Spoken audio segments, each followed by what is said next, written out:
milestone. I hate milestones. They remind me how many miles I've come. Dora's attention was suddenly grabbed by two Orthodox priests who were walking past them, swathed in black, with tall black hats and beards that would have made your average Shoreditch hipster choke on his sourdough sandwich. Look! They'll know. They're Greek, and it's their duty to be helpful to strangers. Dora strode forward and shook the hand of one of the priests enthusiastically. He blanched with shock and stepped backwards, as if Eve herself had materialised on the smelly dockside, the fateful apple in her hand, ready to bring about man's eternal fall from innocence. Excuse me, but do you know where Terminal P1 is to the Cyclades Islands? Dora inquired. He shook his head violently and scuttled off in the opposite direction. That was helpful, Dora complained. To think I assumed meeting at the terminal would be like catching the Eurostar and I could buy a cappuccino and a copy of Grazia. Come on, it must be round here, Nell said.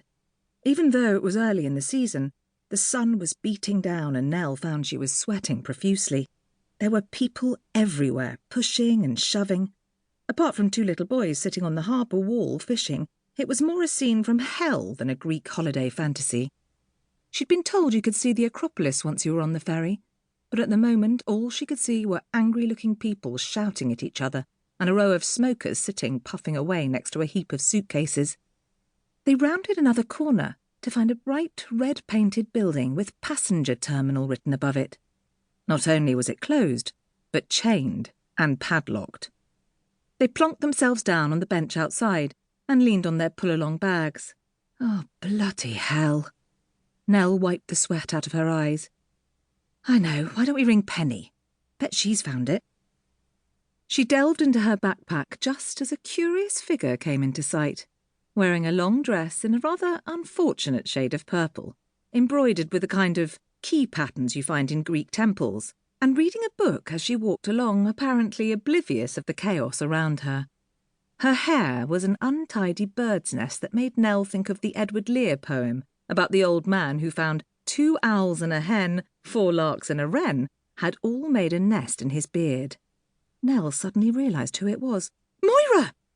She greeted the third member of their little troop. Have you found the right terminal yet?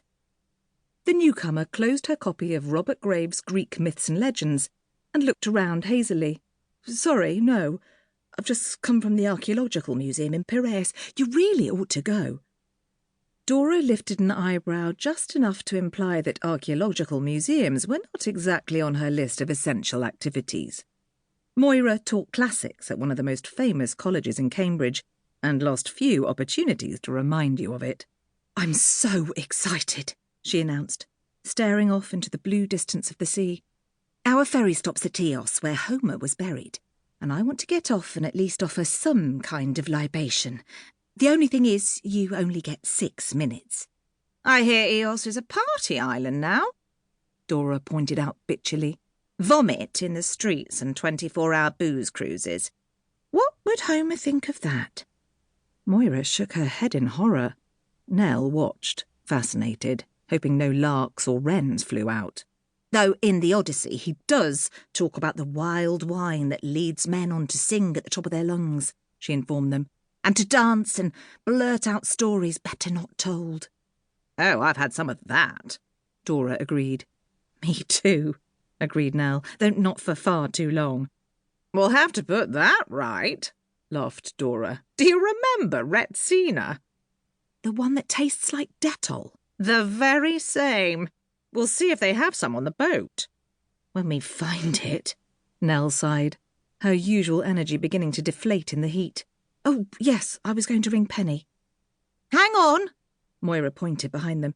Isn't that her now? Dora and Nell turned round just as a smiling figure bore down on them about 20 feet away, looking almost the same as she had when they first met as students. Frumpy clothes, straight, fair hair, freckled face, and an air of almost desperate eagerness. My God, whispered Dora. She's wearing an Alice band. At our age. I gave up those when I was 12. And she looks so keen to please, just like this spaniel we had when I was a kid that never stopped wagging its tail. Even her